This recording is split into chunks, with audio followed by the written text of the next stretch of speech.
안녕하십니까? 안녕하십니까? 잘 지내셨어요? 오늘 말씀 제목은 여로보암의 죄입니다. 말씀은 열왕기상 12장 1절부터 14장 20절입니다. 요절 12장 28절과 29절을 함께 읽겠습니다. 12장 28절과 29절입니다. 시작. 이에 계획하고 동서가지를 만들고 우리에게 말하기를 너희가 다시는 예루살렘에 올라갈 것이 없도다. 이스라엘아, 이는 너희를 애굽 땅에서 인도하여 올린 너희의 신들이라 하고 하나는 베델에 두고 하나는 단에 둔지라. 기도하겠습니다.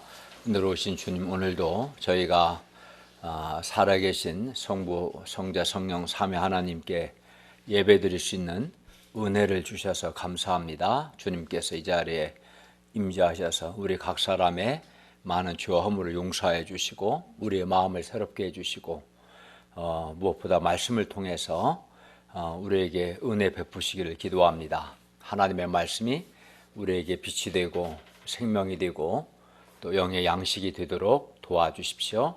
예수님의 이름으로 기도하였습니다. 아멘.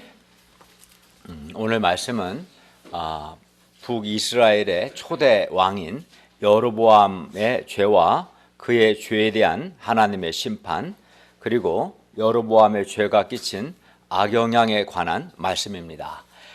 오늘 말씀을 통해 우리가 우리 안에 있는 여로보암적인 죄 요소를 회개하고 하나님을 바르게 예배하고 또 바르게 섬길 수 있기를 바랍니다. 아멘. 제1장 여로보암의 죄 12장 1절에서 33절 말씀입니다. 12장 1절부터 20절은 이스라엘이 북쪽 북이스라엘과 남쪽 남유다로 한 나라가 분열되는 과정입니다. 마치 우리나라가 북한과 남한으로 38선을 계기로 나눠지는 것처럼 한 이스라엘이라는 나라가 북쪽 이스라엘과 남쪽 유다로 분열되는 과정입니다.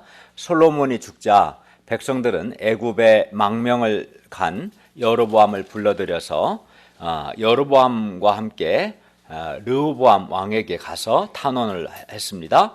12장 4절을 보십시오. 12장 4절입니다.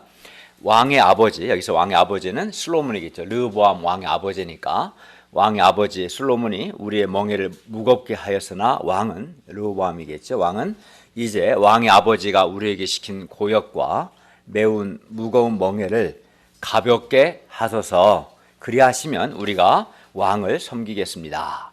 솔로몬, 그러니까 르호보암 왕의 아버지인 솔로몬은 여호와의 성전 외에도 자신을 위하여 많은 건축을 했습니다. 그러니까 대규모 건축 사업을 많이 했어요.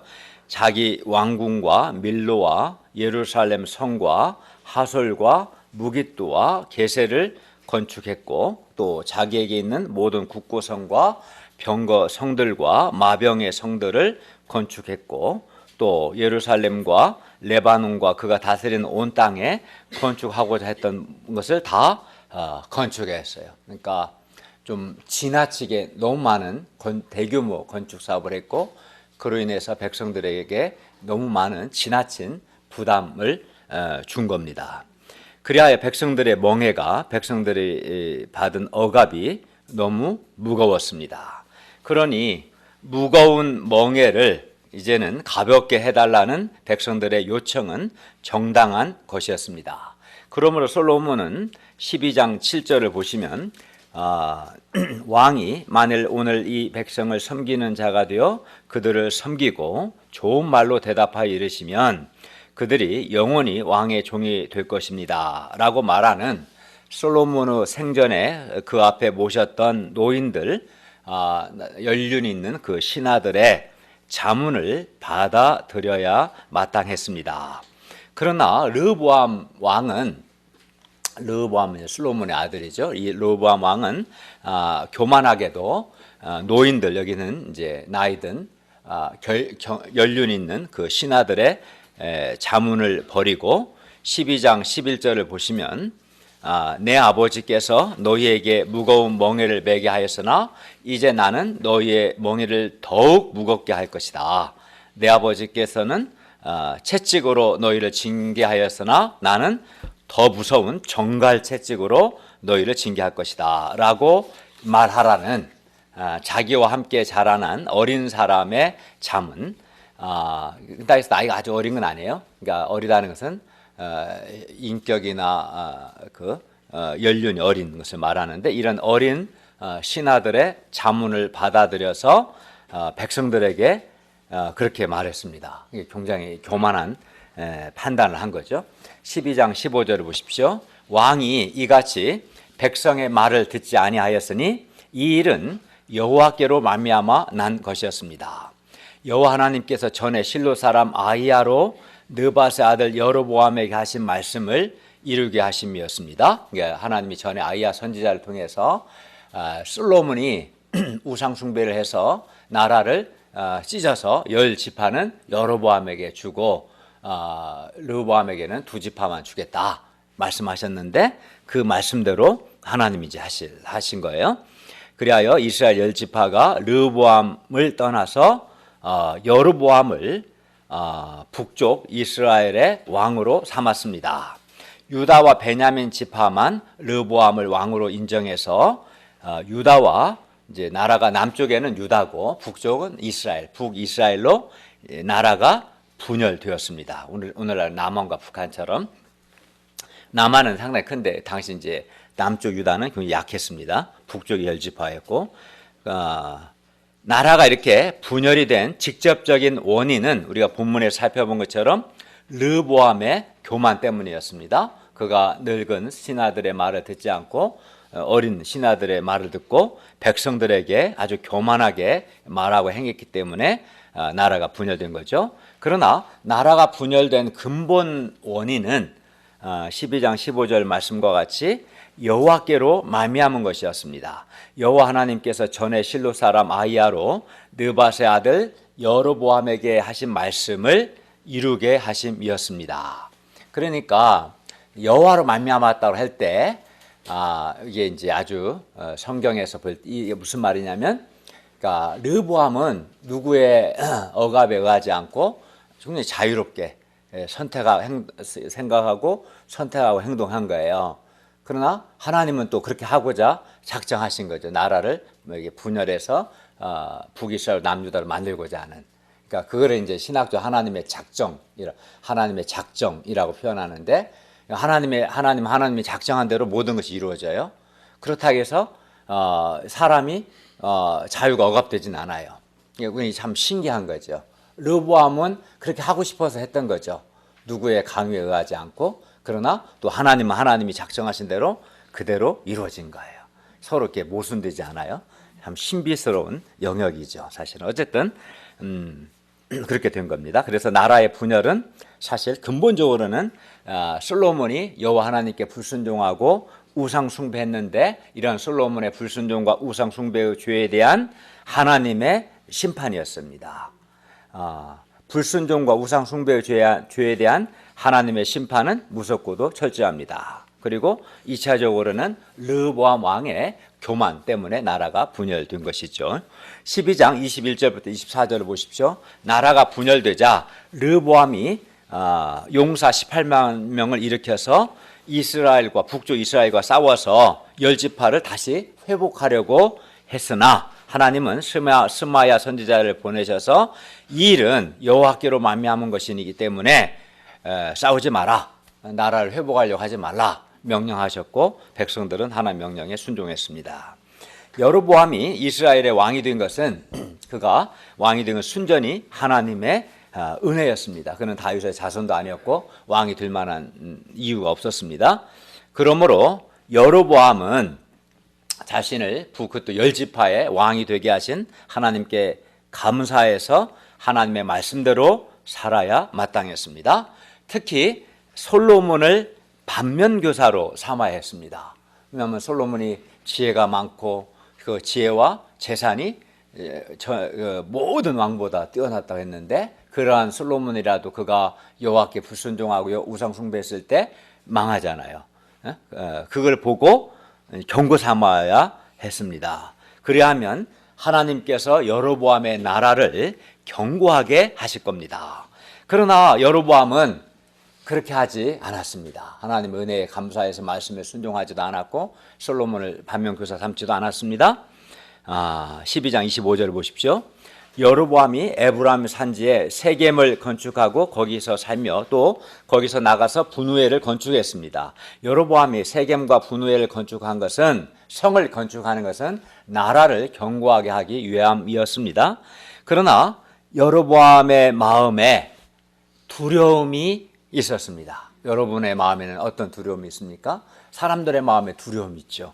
여로보암의 마음에 두려움이 있었습니다. 그러면 그가 무엇을 두려워했을까요? 12장 26절을 보십시오. 한번 읽어볼까요? 시작. 그의 마음에 스스로 이르기를 나라가 이제 다윗의 집으로 돌아가리로다. 여로보암은 그의 나라가 북쪽 이스라엘이 다윗의 집으로, 즉 남쪽 유다로 돌아가리라는 두려움이 있었습니다. 그러면 여로보암 왜 나라가 다윗의 집으로 돌아가리라고 생각한 것일까요? 그러니까 여로보암은 북이스라엘 백성들이 자기를 죽이고 남하에서 그 유다로 갈 거라는 그런 두려움이 있었는데 왜 그럴까요? 12장 27절을 보십시오. 여로보암은 백성들이 여호와의 성전, 유다 예루살렘에 있는 여호와 성전에서 제사를 드리기 위해 예루살렘에 올라갔다가 백성의 마음이 유다 왕 르호보암에게 돌아가서 자기를 죽이고 유다 왕 르호보암에게로 돌아갈 것을 두려워했던 겁니다. 그러니까 남쪽 유다와 북쪽 이스라엘은 정치적으로는 지금 북쪽 이스라엘과 남쪽 유다로 나라가 나눠졌죠. 두 나라로.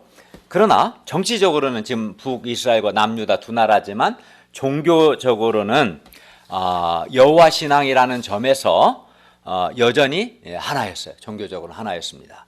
그런데 유대인들은 유월절, 오순절, 초막절이라는 이 3대 절기가 있는데 이 3대 절기는 아무 데서나 지키면 안 되고 반드시 여호와의 성전이 있는 예루살렘에 올라가서 거기 여호와의 성전에서 지켜야 했습니다.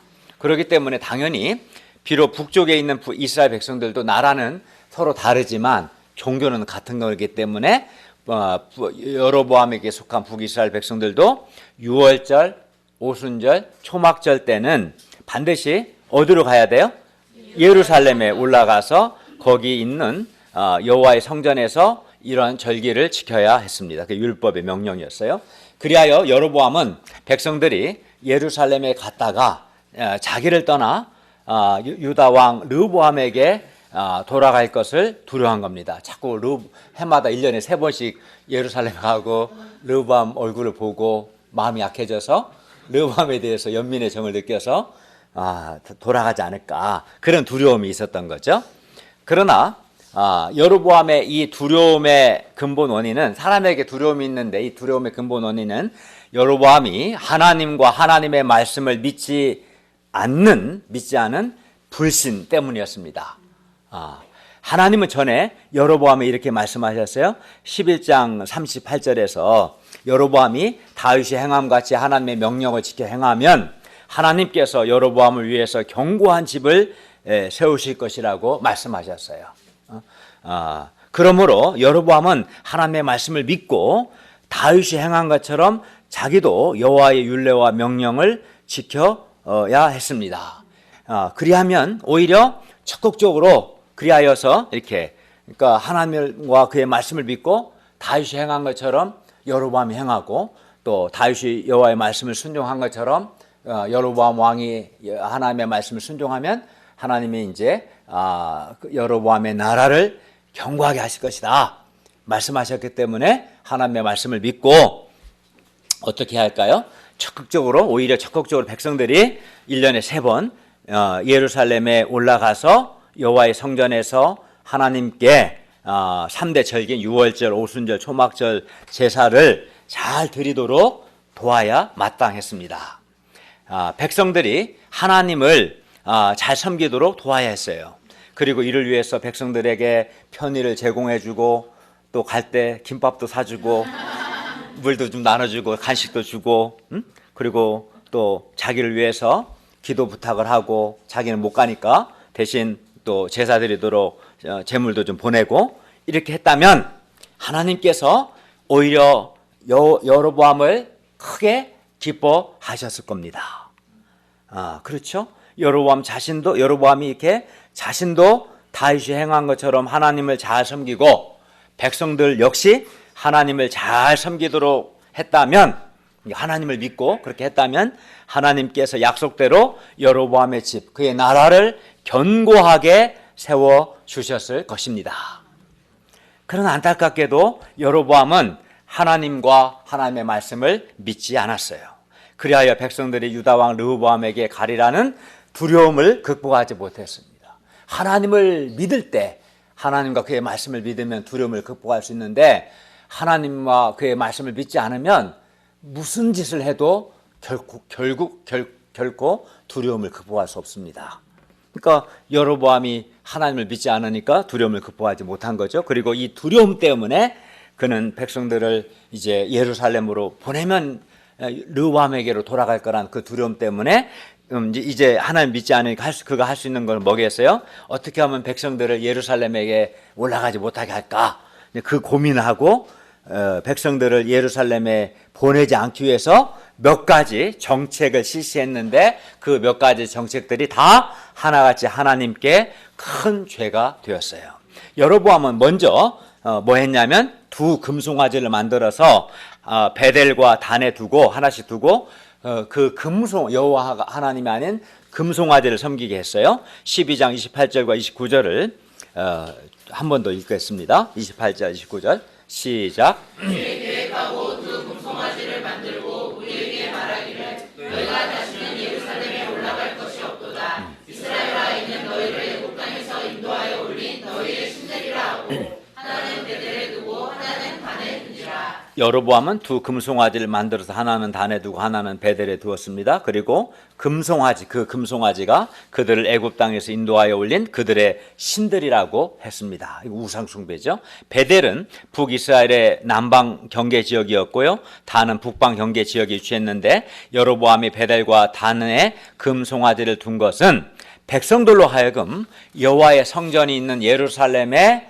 올라가지 못하게 하기 위해서였고, 예루살렘에 가지 말고 베델과 단에 가서 금송아지한테 제사해라 이렇게 한 거지.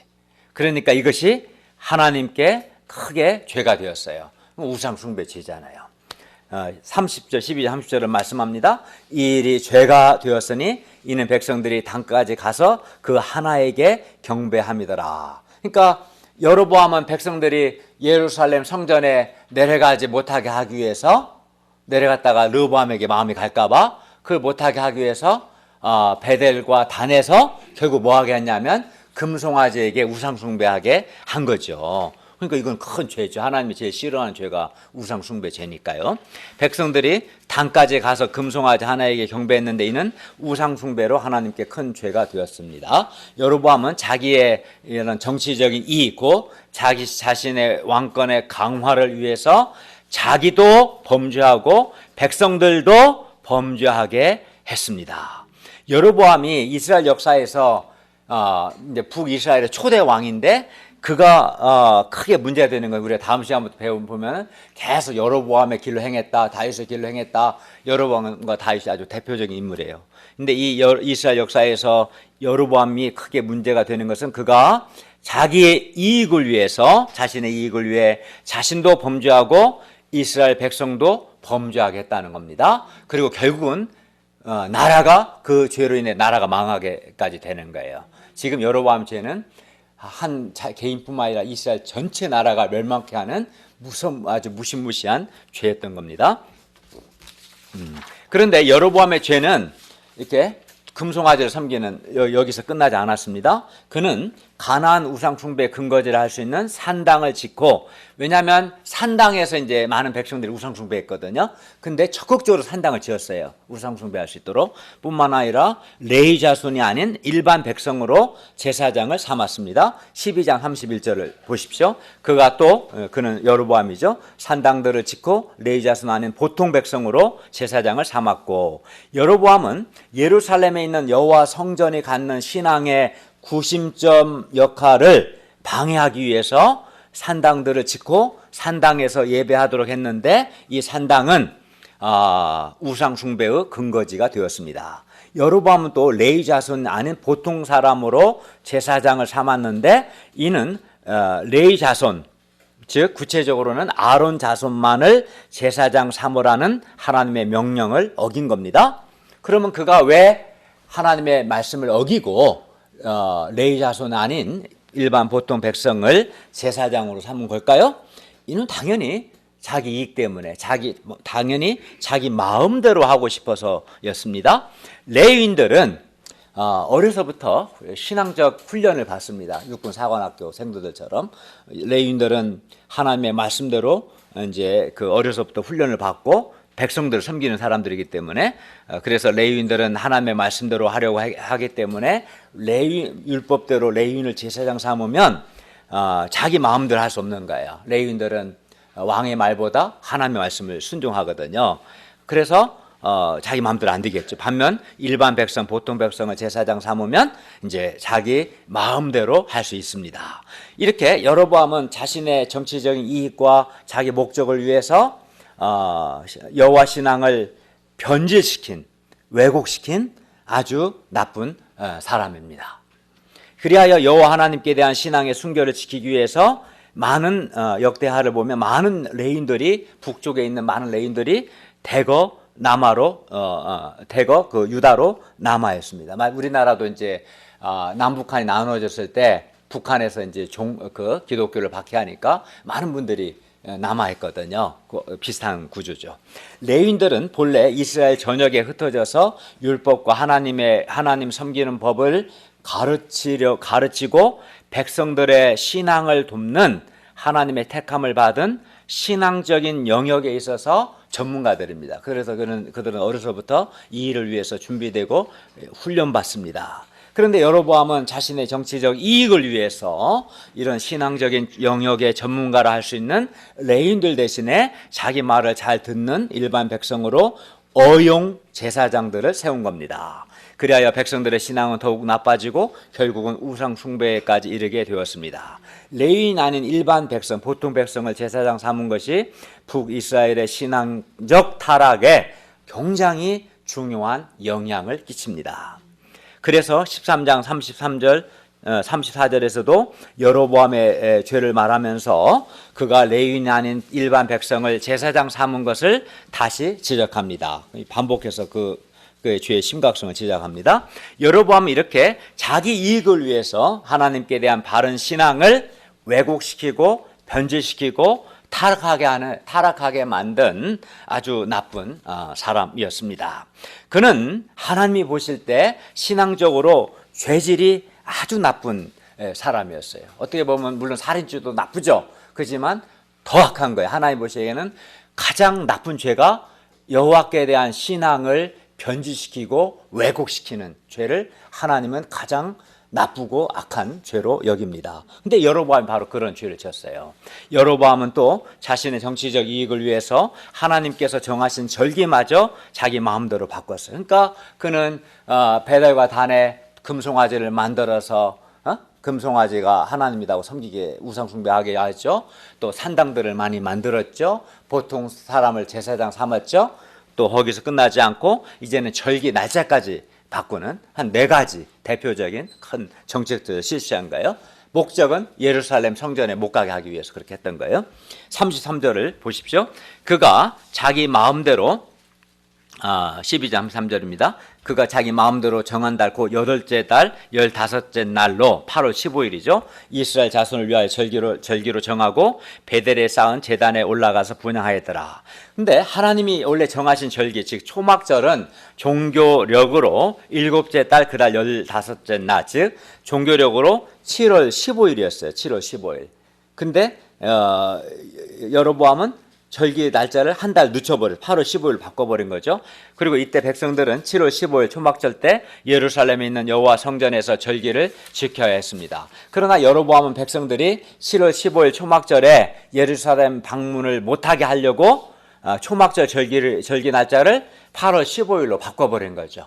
그러면 이제 내려갈 이유가 없어지는 거죠. 그렇게 그는 어쨌든 그는 하나님을 믿지 않았고 그래 두려움을 극복하지 못했고 백성들이 르호보암 왕에게 갈 거라는 두려움 때문에 백성들이 예루살렘 성전에 가서 하나님을 제사하지 못하게 하려고 아까 말한 한 4가지 그런 정책들을 실행했는데 이것이 여호와 하나님께 크게 죄가 되었습니다. 이 상에서 여로보암은 자기 이익을 위해서 자기도 범죄하고 백성들도 범죄하게 했습니다. 여로보암 정책의 핵심은 잘못된 예배, 혼합주의, 우상 숭배입니다. 그렇기 때문에 여로보암의 죄질은 아주 나쁩니다. 그러니까 여로보암은 여호와께 대한 바른 신앙을 변절시키고 타락시킨 거죠. 굉장히 나쁜 거죠. 그런데 우리에게도 이러한 여로보암적인 요소가 있을 수 있어요. 예를 든다면 어떤 게 있었을까요? 그러니까 자기 이익 때문에 그 이익이라는 것이 자신의 정치적인 이익이든 또는 경제적인 이익이든 또는 사회적인 이익이든 아니면 자기 이미지를 위해서든 아니면 다른 사람들로부터 인정과 칭찬과 존경을 받기 위해서든 아니면 사람들이 자기 말을 잘 듣게 하기 위해서든 어떤 형태가 되었든 간에 자기 이익을 위해서 하나님께 대한 바른 신앙을 변질시키고 왜곡시키고 타락시킬 수 있다는 거예요. 그게 이제 여로보암의 죄죠. 그래서 그가 이제 동역자든 양이든 내 가족이든 간에 그 사람이 하나님을 바르게 예배하고 하나님을 바르게 섬기도록 또 하나님께 순종하도록 돕지 않고 자기 이익 때문에 잘못된 예배, 잘못된 신앙에 이르게 한다면 그것이 바로 오늘 본문의 여로보암과 같은 죄라고 할 수 있습니다. 예를 들어서 이제 친구에게 너 주일에 예배 드리지 말고 주일에 예배를 드리는 것이 하나님께 대한 바른 신앙 아니겠어요? 근데 예배 드리지 말고 나랑 같이 놀러 가자. 그러면 그 사람의 신앙을 타락시키는 거잖아요. 그죠? 상대적인 되게 변질시키고 타락시키는 거. 이것도 여로보암적인 죄라고 할 수 있겠죠. 아니면 이제 회사 사장이나 이렇게 높은 그 직원이 다른 이제 부하 직원들에게 주일에 예배드리지 말고 출근해서 일하라 하는 거. 그 사람은 자기 이익이 여호와 신앙보다 중요하다고 여기고 그렇게 시키는 거 이런 것들 또는 하나님을 섬기는 것보다 주일에 결혼식 등을 포함하여 가족 행사에 참석하라고 요구하는 것 또는 하나님을 바르게 예배하고 하나님을 섬기는 것보다 하나님보다 또는 부모나 또는 자식이나 또는 남편이나 아내 말을 더 듣고 그 사람이 하나님 중심적이 되기보다도 가족 중심이 되도록 요구하는 것 그게 이제 이 사람의 신앙을 변질시키고 타락시키는 거잖아요. 여로보암의 죄죠. 또 우리가 사람을 도울 때도 그 사람이 하나님께 순종하도록 돕기보다도 자기 말을 더 잘 듣도록 돕는 것 등 이런 것들은 이제 여로보암적인 죄죠. 하나님을 잘 섬기고 하나님께 순종하도록 돕기보다 자기 이익을 구하고 그 과정에서 상대방의 신앙을 상대화시키고 타락시키고 변질시키는 것 이것이 바로 여로보암의 죄고 하나님 보시기에는 굉장히 무서운 죄다 할 수 있어요. 그게. 근데 사람들 그런 사람 많아요. 자기 이익을 위해서. 어떤 사람은 자기 교회 직분이 작는데도 고3 자기 자녀가 하나님께 먼저 예배드려 돕는 게 그게 바른 신앙인데 고3 1년은 예배드리지 말고 학원 가서 공부하라고 그렇게 돕는 거. 그러니까 좋은 대학을 위해서 하나님께 대한 바른 신앙을 타락시키는 거. 그러면 이제 그게 바로 여로보암의 죄죠. 그러니까 하나님 보실 때는 여로보암의 죄가 굉장히 악질적인 거예요. 그 사람도 망하고 다른 사람도 망하게 하는 것이니까. 특히 여로보암은 왕이었기 때문에 나라 전체가 다 멸망합니다. 여로보암의 죄 때문에.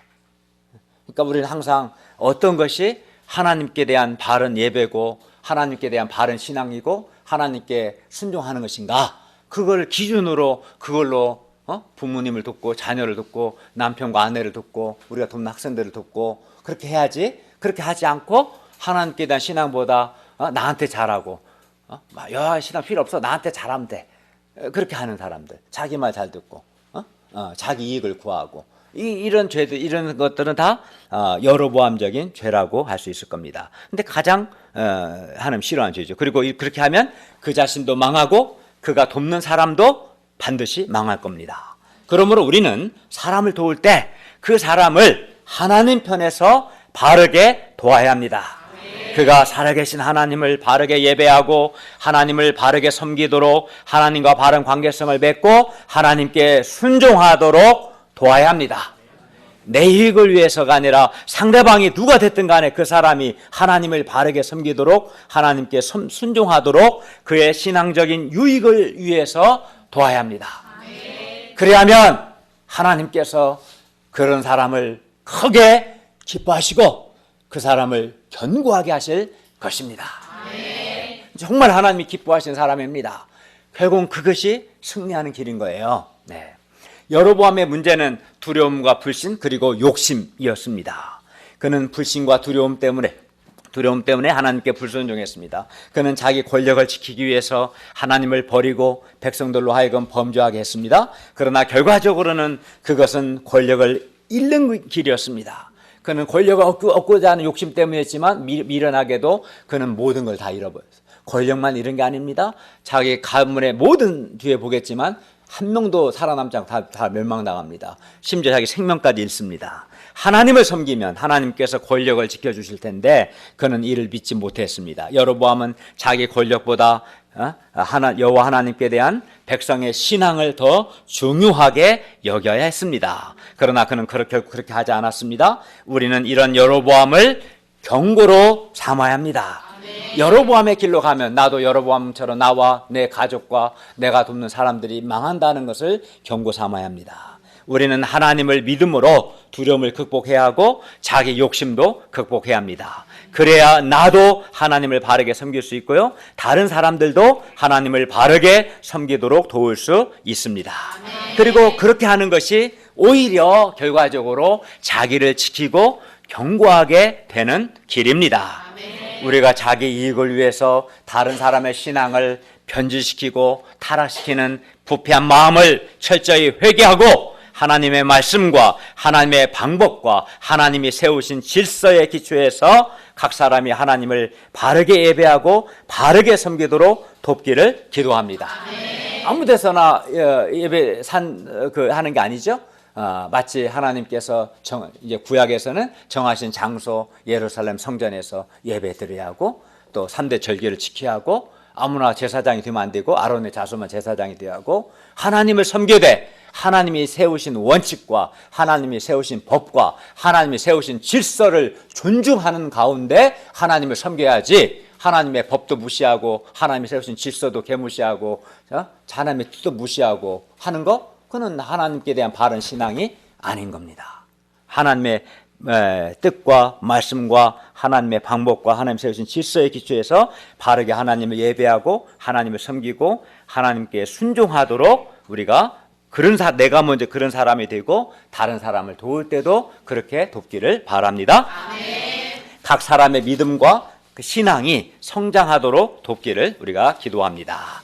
무엇보다 다윗이 행함과 같이 하나님의 말씀을 지켜서 행하면 하나님께서 반드시 나를 견고하게 하실 것이라는 것을 믿고 이게 하나님께 대한 믿음이 이제 요구되는 거죠. 하나님을 믿고 하나님의 말씀, 하나님의 방법, 하나님이 세우신 질서에 기초해서 나도 하나님을 바르게 예배하고 섬기고 또 다른 사람들도 하나님을 바르게 예배하고 섬기도록 도울 수 있기를 기도합니다. 제2장 하나님의 심판 13장 1절에서 14장 20절 말씀입니다. 위에서 살펴본 것처럼 여로보암은 자기 이익을 위해서 여호와 신앙을 변질시키고 자기뿐만 아니라 백성들도 범죄하게 했다는 점에서 하나님께서 보시기에 죄질이 아주 나빴습니다. 하나님은 이런 여로보암을 반드시 심판하십니다. 하나님은 여로보암 같은 자를 기뻐하지 않습니다. 여로보암적인 죄에 대해서는 반드시 심판하십니다. 13장 1절에서 14장 20절은 여로보암에 대한 하나님의 심판의 메시지와 그 심판이 반드시 이루어질 것을 말씀합니다. 13장 1절부터 3절을 보십시오.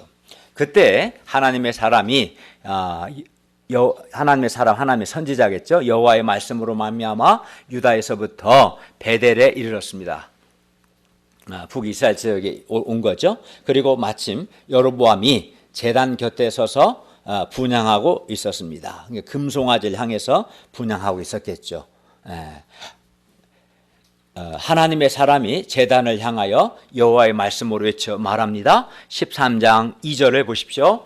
제단아 제단아, 여호와께서 이와 같이 말씀하시기를 다윗의 집에 요시야라 이름하는 아들을 낳으리니 그가 내 위에 분향하는 산당 제사장을 내 위에서 제물로 바칠 것이요 또 사람의 뼈를 내 위에서 사르리라 하셨느니라.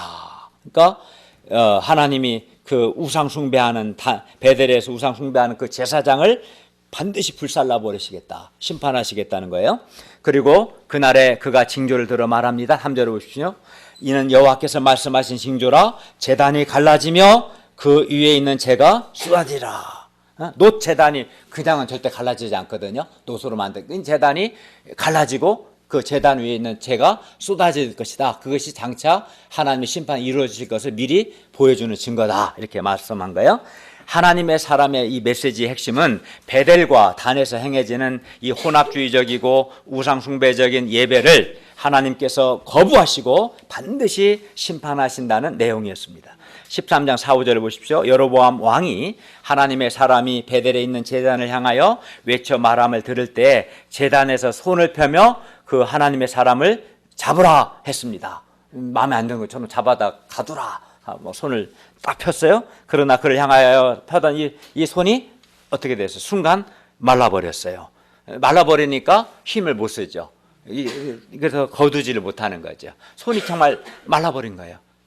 다 뼈도 살도 핏줄도 다 말라버렸어요. 순간적으로 하나님이 그게 경고하신 거죠. 예.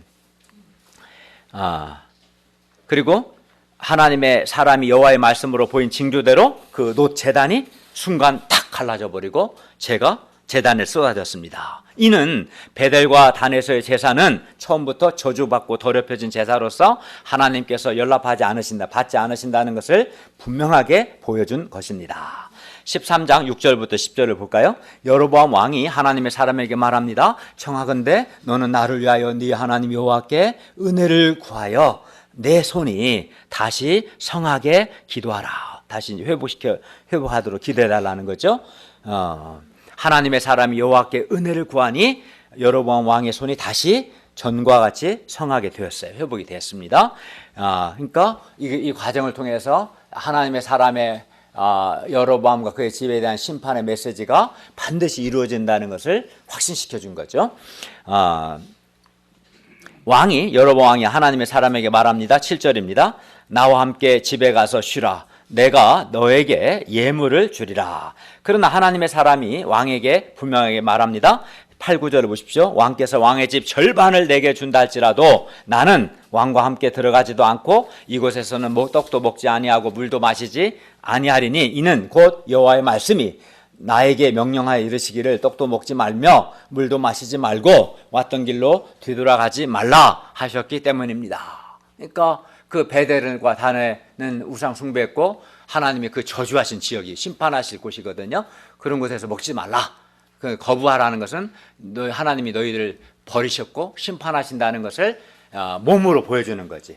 그들이 제공하는 떡도 먹지 않고 물도 마시지 않는 것은 너희는 하나님이 버렸고 심판하실 것이라는 것을 행동으로 보이라. 그래서 이렇게 말한 거예요. 그리고 이에 다른 길로 가고 자기가 베델에 오던 길로 되돌아가지도 않았습니다.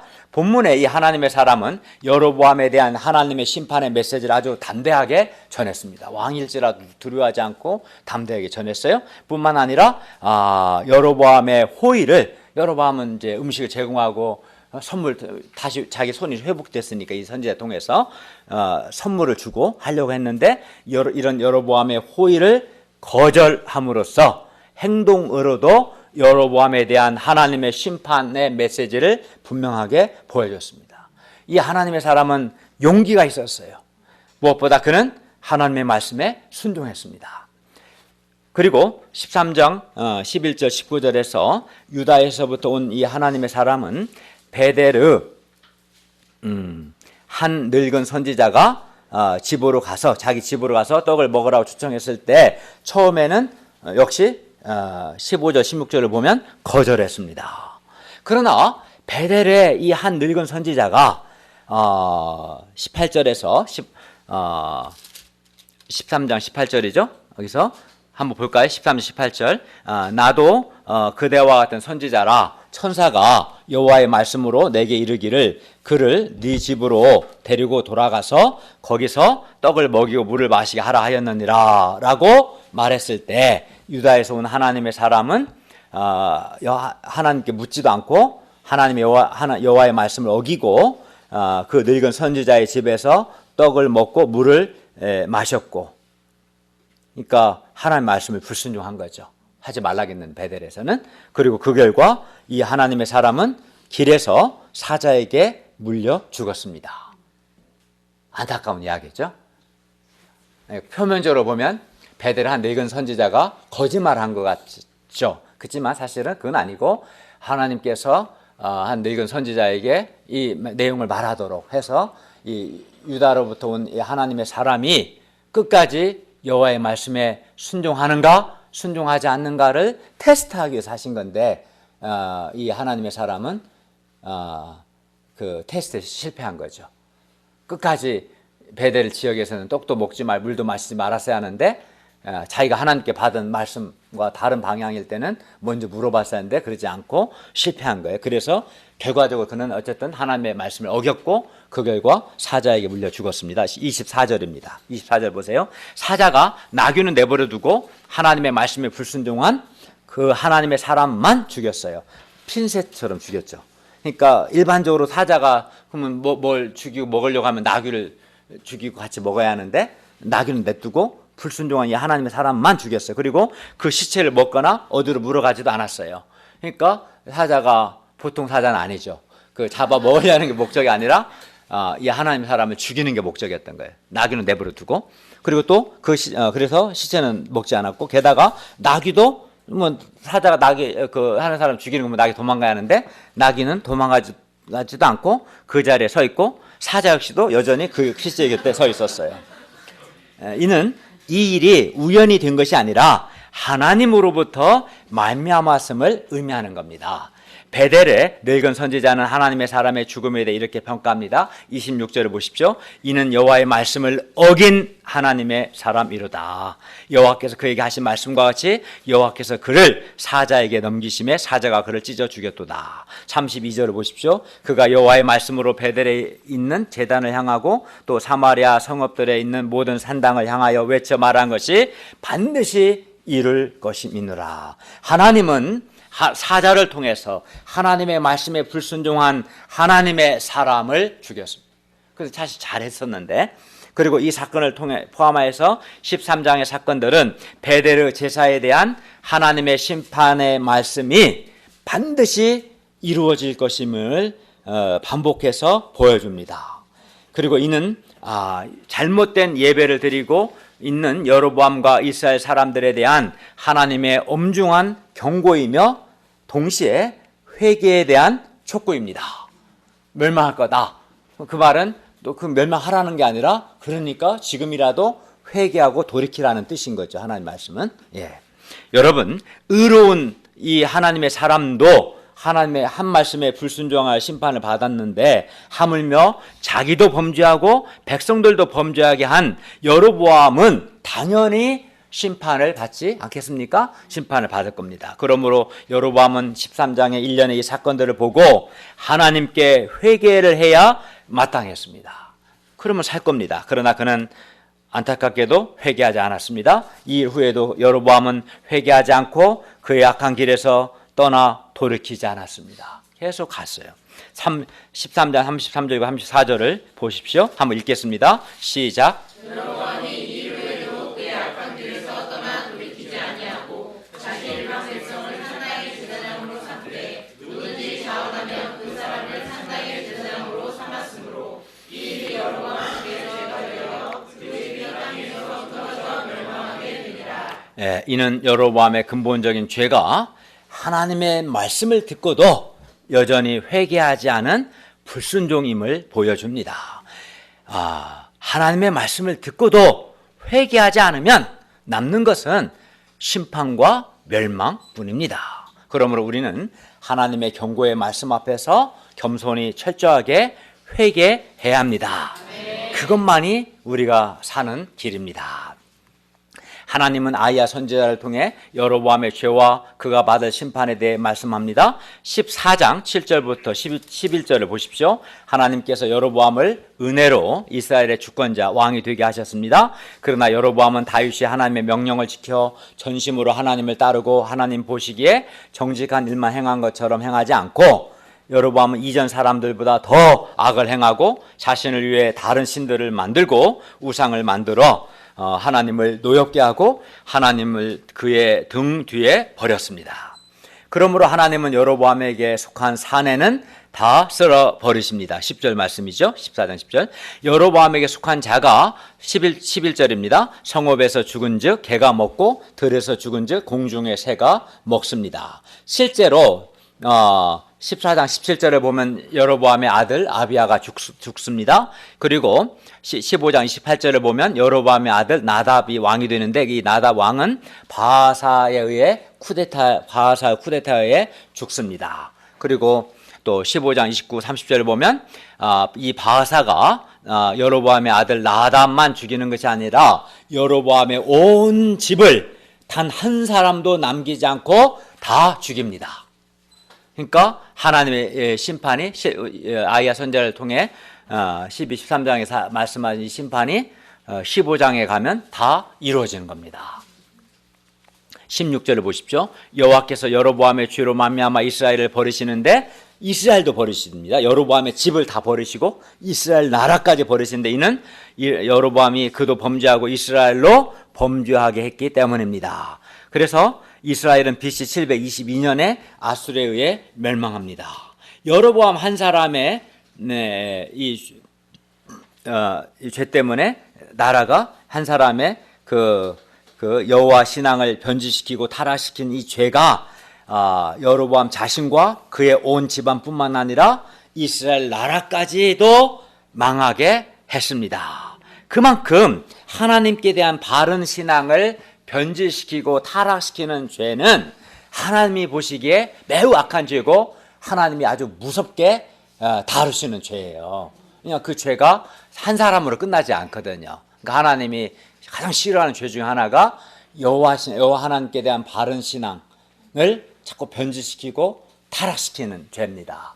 그러니까 우리가 한 사람이 가족이 됐든 양들이 됐든 누가 됐든 하나님을 바르게 예배하고 하나님을 바르게 섬기고 하나님께 순종하고 헌신한 사람이 되도록 도와야지, 그렇게 하지 않고 자기 이익을 구하는, 자기에게만 잘하고 이렇게 자기 중심적인 자기 이익을 구하게 되면 그게 이제 그 사람의 신앙을 변질시키고 타락시키는 죄인데, 그 죄를 하나님은 아주 무섭게 다루신 것을 알 수 있습니다. 하나님의 눈은 지금도 우리를 보고 계시고 우리의 행위를 보고 계십니다. 그리고 그 행위대로 심판하십니다. 그러므로 우리가 다윗과 같이 하나님의 명령을 지켜 행하고 전심으로 하나님을 따를 수 있기를 기도합니다. 결론입니다. 여로보암의 죄는 자기 이익을 위해서 신앙을 변질시키고 타락시키므로 자기도 범죄하고 백성들도 범죄하게 한 겁니다. 그리하여 하나님은 여로보암의 죄에 대해서 철저히 심판하셨습니다. 그러므로 우리가 우리에게 있는 이 여로보암적인 죄의 요소를 철저히 회개할 수 있기를 기도합니다. 그래서 사람을 도울 때 어떻게 하는 것이 하나님 편에서 옳은 것이고 그 사람이 하나님을 바르게 예배하고 섬기게 하는 것인가를 잘 분별하여 하나님 중심적으로 사람을 도울 수 있기를 기도합니다. 그리고 이를 위해서는 우리에게 사심이 없고 우리가 순수해야 하고 내가 먼저 하나님께 대한 바른 신앙을 가져야 합니다. 그리하여 나도 하나님을 바르게 섬기고 다른 사람도 하나님을 바르게 섬기도록 도울 수 있기를 기도합니다. 그리하여 하나님이 정말 기뻐하시는 사람, 사랑하시는 사람, 하나님이 견고하게 하시는 그러한 사람이 되기를 기도합니다. 기도하겠습니다. 은혜로우신 주님, 오늘 말씀을 통해서 여로보암의 죄가 그 자신과 그의 가족과 그의 나라를 멸망하게 했는데 이 여로보암적인 죄의 심각성을 우리가 깨닫고 우리가 먼저 하나님께 대한 바른 신앙을 가지고 또 우리의 가족이나 우리가 돕는 학생들, 돕는 사람들을 하나님께 대한 바른 예배와 또 바른 삶과 또 하나님께 순종하도록 하나님 중심적으로 돕는, 그래서 하나님이 정말 기뻐하시고 견고하게 하시는, 또 주께서 사랑하시는 우리가 그런 사람이 되도록 소원 주시고 은혜 주시옵소서. 예수님의 이름으로 기도하였습니다. 아멘.